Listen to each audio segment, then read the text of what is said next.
and welcome to the offices of the Manchester Evening News. I'm Mike Keegan and I'm here with Stuart Brennan, our City reporter, and Stuart Mathieson, our United reporter, to look back at a tumultuous Manchester derby yesterday. Stuart, we'll start with you. Did they deserve it, United? No, I think not really. I think a 2-2 would have been fair.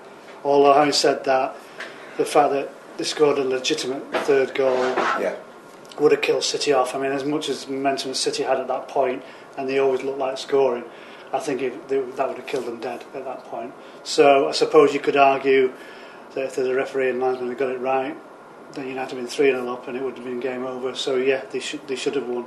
They deserved the victory. But in the end, that was chalked off and City came back well. And I think probably people wouldn't, both sets of fans would have gone away thinking 2-2, yeah, good derby, good entertainment, and the status quo was the same. United still put 3 points clear. And it's getting to the point where when you look at the team sheet before a derby, you can almost see what's going to happen. I mean, last season I remember we sit together for the games, the derby at Old Trafford. I remember turning to Stuart and saying City could win this.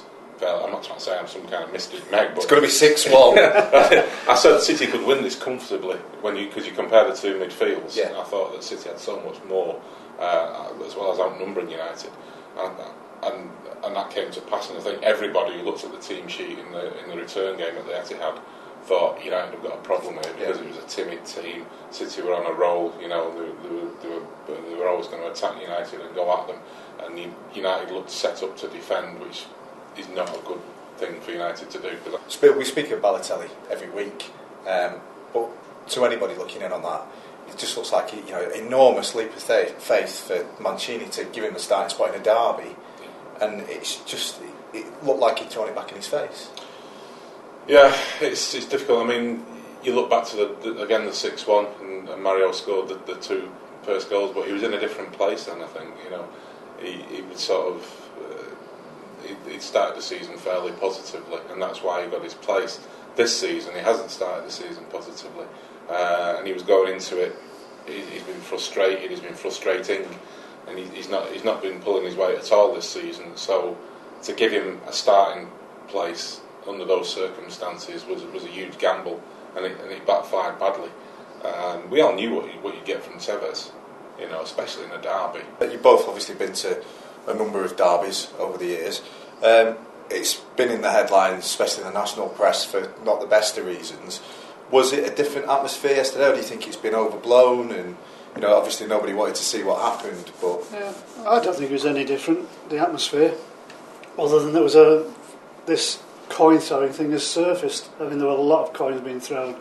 I've never seen that kind of shower of coins since the 70s, in the bad old days of the 70s. Yeah. Was that both sets of fans, or was it mainly the City fans? Or well, as far as I could see, it was mainly the City fans. But I can't say for definite, so I'm not sort of exonerating United fans at all. But the ones that were pretty evident was coming from the City section. But I'm not saying it might happen at Old Trafford. You never know, do you? So, but it was very bad to see, because it was a great platform for Manchester. We've got these two fantastic football teams in arguably the best league in the world now, so you could argue the two best teams in the world. See, these things have always gone on. They've always gone on at derbies. I mean, was it 3 years ago when Craig Bellamy was hit? He was taking a corner, I think, by a bottle thrown from the United fans. Yeah. So it's both sets of fans are equally. Both sets of fans have been equally guilty of it down the years. There's stories from the 70s. You talk to some of the old City boys of them picking up the coins and pocketing them, and sort of thanking the Stretford end for the little bonus in the wage packet that week, kind of thing. So it has always gone on, but it doesn't mean it's excusable. You don't want to see it.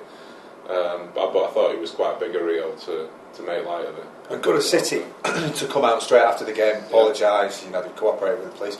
And when all said and done, I mean, nobody wants to see that, and it's in the headlines, and there's no getting away from that. But you've got 48,000 people there, 13 arrests, I think 7 were at the ground. There's been derbies, but the last derby, I think there was more than 30 arrests at. So, I think both Stuart and I are old enough to remember derbies in the 70s where sometimes, getting to the ground and back away from the ground afterwards. Yeah. It was like walking through the Battle of Balaclava or something. It was absolute mania. It was crazed. So compared to those days, things are pretty sanitary these days. I think that's a big psychological win for United, and I think they can go on from there. And like Stuart said before, you'll never say this title race is over after what happened last year. But I think United made a big statement. They're in the driving seat now. Yeah, absolutely. Yeah. Well, thanks, gents, and thanks for watching.